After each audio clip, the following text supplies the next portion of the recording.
Hello, hello, hello, and excuse the headphones and the microphone being in shot. These things happen. Yeah, I'm doing something a bit different. I know a lot of you enjoy Stinkhorn. It's the song that plays at the beginning of my prog review videos. So what I thought I'd do is I'd show you how it was recorded, or at least how I put it all together. Now, what I'm going to be doing is I'm going to be talking into this and playing back, and somehow I'm going to combine all these elements into an amazing video broth. I think that's the right terminology. And I'm going to talk you through everything. So yeah, I'm going to somehow manipulate Sonar, because it was recorded in Sonar, which is a PC software by Cakewalk, which is a subsidiary of Roland. And I'm going to do a screen cap and talk my way through it. So this should be fun, he said. So anyway, let's get this going. Look, there's Sonar. Oh, look, there's Mac OS. There's Mac, and there's Windows Sonar. I like doing how to do that. That's the beauty of running Parallels and Windows. I can do it all together. But this is the software itself. It's multi-track software. I've been using it for quite a while. And what I'm going to do is play you the drums first. As you can hear, just a standard drum beat taken from a Boss DR880 drum machine. Nothing too fancy, mind. So here you go. It's just a drum beat. Now this is the guitar. It's the guitar line without the special effects.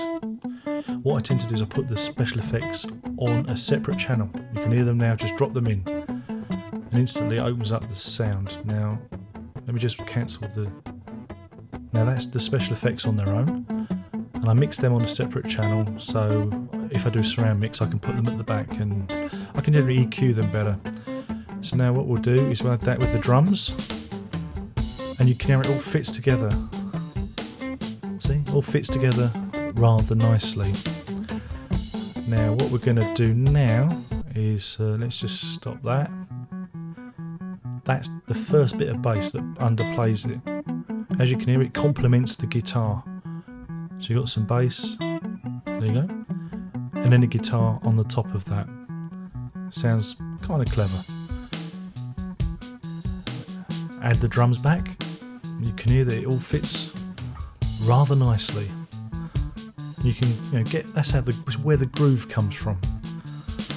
So there you go, but I've not finished there because there's another bit of bass in there doing the low register. And that's where overdubbing comes in, because I can't play all these elements separately.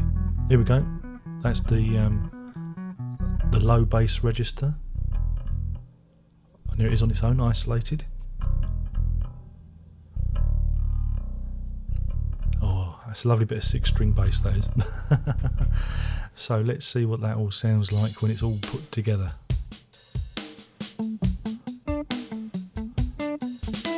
I'm just introducing all the elements one at a time. That's the effects with the guitar. And then the bass. And this is what you've come to hear when you hear the song. Right. Now this bit is the chorus, and I'll deconstruct that for you. It's really very simple. I basically use the same drum part. Listen, it's the same drum bit that I used before, but edited to fit. And this is the guitar. It's a different bit of guitar, different phrase.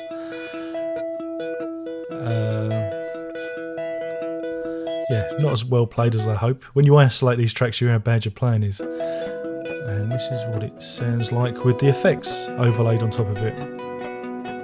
There's various delays and things that I use. That's what it sounds like without the main guitar, just the effect track on its own. And there they are together again, so they're blended. And now everything's back in the mix up. Now we've got the drums and the bass. Now the bass on its own.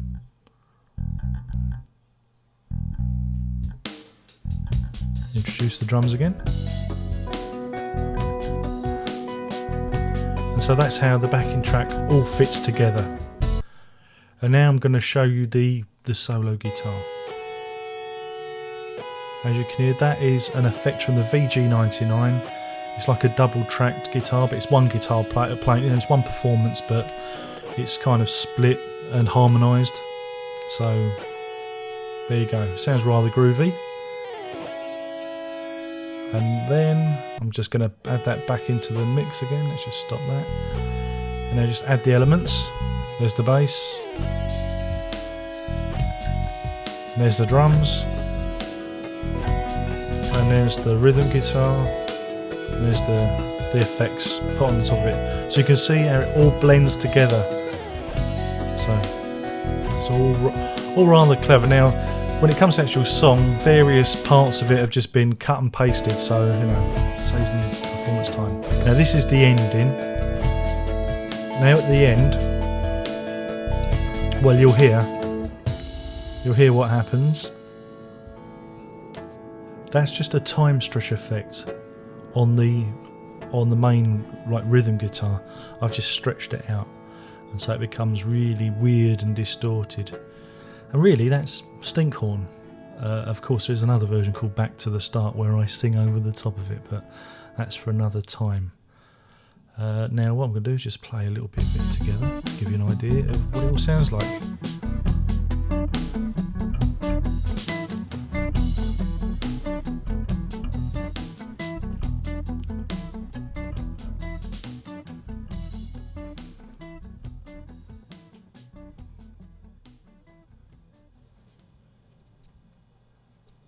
So there you have it. That's how Stinkhorn was composed. Now, I mean, the guitar, the lead guitar or the rhythm guitar, whatever you want to call it, is heavily processed. It goes through a delay unit and another unit, and I can't remember exactly how I did it now. I tend to do these things when I'm in recording mode, and then when I come up with something good, I just hit the record button and away we go.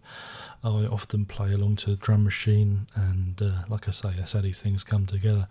But like I said, that main guitar phrase was the basis of the whole song. I think I can move this down a bit now.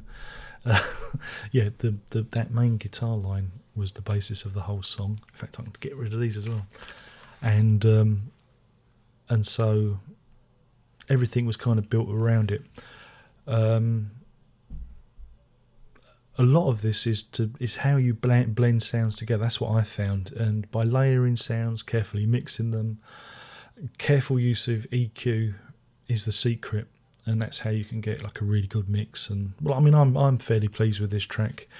Another thing I've started doing, again, this has only happened in the last, I don't know, trying to think how many years, 4 or 5 years, is putting the effects that I place on my guitar on a separate track, because then I can mix it separately, blend it a bit better. But also, when it comes to recording surround sound material, I can throw those effects to the back of the mix or pan them around and do interesting things with them.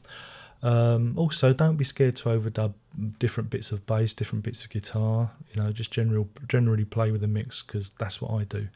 These things are never meant to be played live. They're just for my own entertainment. Let's make a song. So anyway, yeah, that's the making of Stinkhorn. Hopefully it's been of some use to you. There is a vocal version called Back to the Start, which is off of my album The Luckiest Man in the World, where I actually sing over the top of it, and it takes on a completely different format.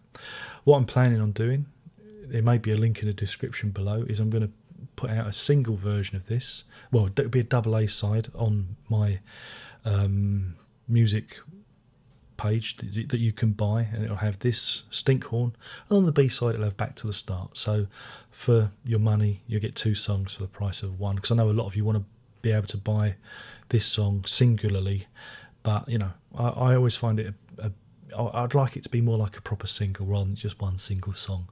I'd like to give you a bit more for your money. So that's it really. My name's been Darren Locke. Well, I think that's my name. I've been talking about the making of Stinkhorn using Cakewalk Sonar. The guitars used were the Godin XTSA put through a VG99 and various delay pedals. I'm not going to give that away. That's my secret. The bass was an ESP 6-string bass put into a VB99, and the drum machine is a Boss DR880. So all you gearheads out there can copy, or copy's too rude a word, be influenced by what I'm doing. Like I say, I'm an enthusiastic amateur, and hopefully this will fill you with enthusiasm to be as amateurish as I am. Only one more thing to say, and that's ta-ta.